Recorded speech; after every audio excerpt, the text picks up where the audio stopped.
Assalamualaikum warahmatullahi wabarakatuh.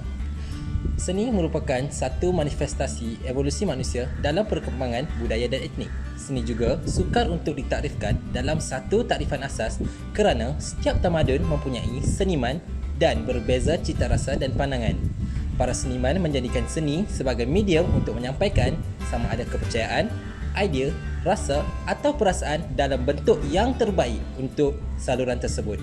Rencana ini menumpukan perkara yang utama seperti seni bina, seni kaligrafi, seni muzik, seni tarian dan seni mempertahankan diri. Ayuh, mari kita bersama-sama merungkaikan perbandingan kesenian tamadun Melayu dan tamadun Cina. Kesenian seni bina dalam tamadun Melayu pada asalnya bergantung kepada konsep kepercayaan atau keagamaan. Pada mulanya, tamadun Melayu dipengaruhi oleh Hindu-Buddha sebelum kedatangan agama Islam. Oleh itu, kebanyakan seni bina tamadun Melayu adalah berkonsepkan keagamaan.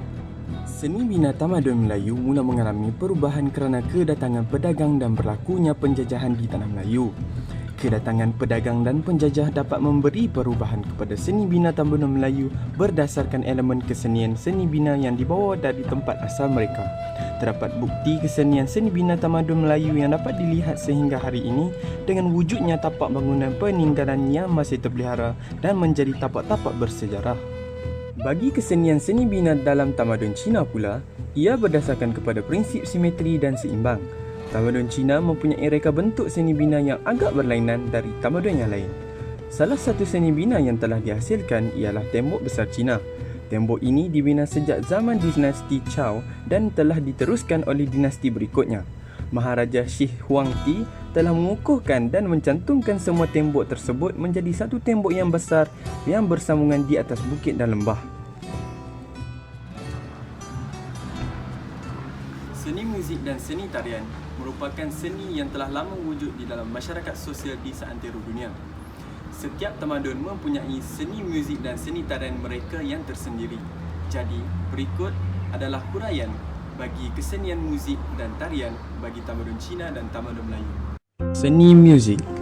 Bagi tamadun Melayu, muzik Melayu banyak dipengaruhi oleh kasidah yang dibawa oleh pedagang Arab pada 635 Masehi. Muzik Melayu biasanya hanya dimainkan dan dipersembahkan di istana untuk golongan istana dan bangsawan. Antara muzik Melayu yang terkenal ialah joget, gamelan, inang, ghazal dan zapin. Muzik-muzik ini dimainkan oleh alat muzik Melayu seperti kebana, seruling dan gong. Bagi tamadun Cina, perkembangan muzik telah dikesan sejak zaman kuno pada abad keempat sebelum Masihi. Muzik Cina terus mengembang semasa dinasti Han setelah Imperial Office of Music ditubuhkan. Muzik Cina terbahagi kepada dua golongan iaitu golongan rakyat dan golongan atasan. Antara alat muzik yang terkenal ialah pipa, seruling zudi dan gendang Cina yang digunakan dalam persembahan untuk sesebuah ritual atau perayaan.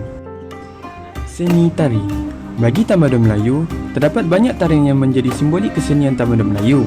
Tarian zapin yang dibawa dari istana di Hadramaut oleh pedagang Arab ini amat bernilaikan moral kerana ia menggambarkan budaya masyarakat tanah Melayu terdahulu. Tarian makyong pula menjadi pengubat persakit teruk dan digunakan semasa upacara raja. Tarian joget pula amat popular atas faktor senang dipelajari dan dipraktikkan. Bagi tamadun Cina, ianya bermula dari lukisan menggambar yang mempunyai unsur tarian pada temika di Cina. Paparannya menggambarkan evolusi manusia dalam kesenian iaitu masyarakat Cina berpegangan tangan dan berpostukan tarian. Kini, evolusi tarian membawa kepada penciptaan tarian singa dan naga yang telah memonopoli kesenian tarian tamadun Cina dengan ciri-ciri yang unik. Seni tulisan atau kaligrafi berasal daripada bahasa Yunani iaitu kalos yang bererti indah dan grafen yang bermaksud tulisan. Marilah kita lihat seni tulisan bagi tamadun Melayu dan tamadun Cina. Bagi tamadun Melayu, kod ialah seni tulisan yang memperkenalkan bentuk-bentuk dan penyusunan huruf dan merakaikannya menjadi bentuk tulisan yang menarik. Terdapat 6 jenis kod yang popular iaitu kod kufi, nasaq, tulus, taqlid, riqah dan juga diwani. Bagi tamadun Cina pula, kaligrafinya berbeza daripada kaligrafi barat di mana ia hanya ditulis di atas meja macam Teochew. Seni kaligrafi Cina terbahagi pada 7 iaitu Jianguwen, Dinwen, Zuanshu, Lishu, Kaishu, Zinshu dan Chaoshu. Kedua-dua seni tulisan ini adalah amat penting dan mempunyai fungsi-fungsi yang tertentu seperti menjadi tulisan rasmi untuk kitab-kitab. Seni mempertahankan diri. Seni mempertahankan diri bagi tamadun Melayu adalah silat. Silat mementingkan unsur kesenian dan peradaban Melayu. Asal-usul silat sukar untuk dijejaki kerana usianya yang ribuan tahun. Namun, terdapat beberapa versi cerita tentang asal-usul seni silat ini. Bagi tamadun Cina, seni mempertahankan diri yang popular adalah wushu. Ianya diasaskan oleh masyarakat tamadun Cina untuk mempertahankan diri ketika diancam bahaya. Wushu berasal dari Tiongkok kuno dan tersebar luas melalui seorang Tionghoa yang bernama Huaren yang sering merantau.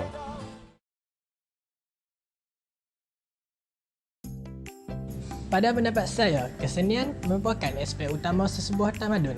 Namun, kesenian tamadun Melayu dan Cina semakin pudar dalam kehidupan masyarakat di negara kita. Rakyat Malaysia perlu lebih prihatin dan meneruskan legasi kesenian tamadun terdahulu seperti kesenian muzik tradisional supaya kesenian ini tidak hilang ditelan arus modernisasi. Pada pendapat saya, jika dianalisis dan dibandingkan kesenian tarian tamadun Cina dan Melayu, seni tari dari kedua-dua tamadun amat berkait rapat dengan unsur kepercayaan dan penyembahan unsur alam. Contohnya, tarian singan dilakukan oleh Puak Han untuk meminta hujan, manakala tarian kuda kepang dahulu dijadikan medium untuk memanggil semangat diri. Oleh itu, kita haruslah mempelajari kesenian tamadun Cina dan Melayu agar kesenian ini tidak dapat dilupakan oleh masyarakat yang akan datang. Perkara yang saya pelajari melalui kajian ini adalah setiap tamadun mempunyai seni yang tersendiri. Selain itu, seni tulisan bagi setiap tamadun adalah berbeza. Namun begitu, ianya sedikit sebanyak dipengaruhi oleh tamadun-tamadun yang lain melalui perkembangan tamadun. Contohnya, seni khot tamadun Melayu sememangnya dipengaruhi oleh seni khot tamadun Islam. Oleh itu, seni tulisan terutamanya bagi tamadun Cina dan tamadun Melayu perlulah dipelajari oleh kita agar ianya tidak ditelan lama. Pada pendapat saya, seni di Malaysia maupun seni yang berasaskan tamadun Melayu maupun tamadun Cina harus dipelihara dan diamalkan supaya generasi yang akan datang dapat juga merasai seperti apa yang kita rasai hari ini, dan perkara ini tidak hanya ditelan arus kemodenan. Selain itu, saya juga berpendapat bahawa usaha masyarakat terdahulu harus dihargai dan dihormati. Kesimpulannya, sesebuah agama dapat memberi pengaruh yang kuat dalam kehidupan masyarakat kerana falsafah dan fahaman menjadi asas kepada seni bina, bangunan atau monumen. Sejarah memperlihatkan konsep seni bina telah menyebabkan berlakunya asimilasi dengan budaya setempat dan membentuk seni bina baharu yang unik akibat pertembungan dua budaya.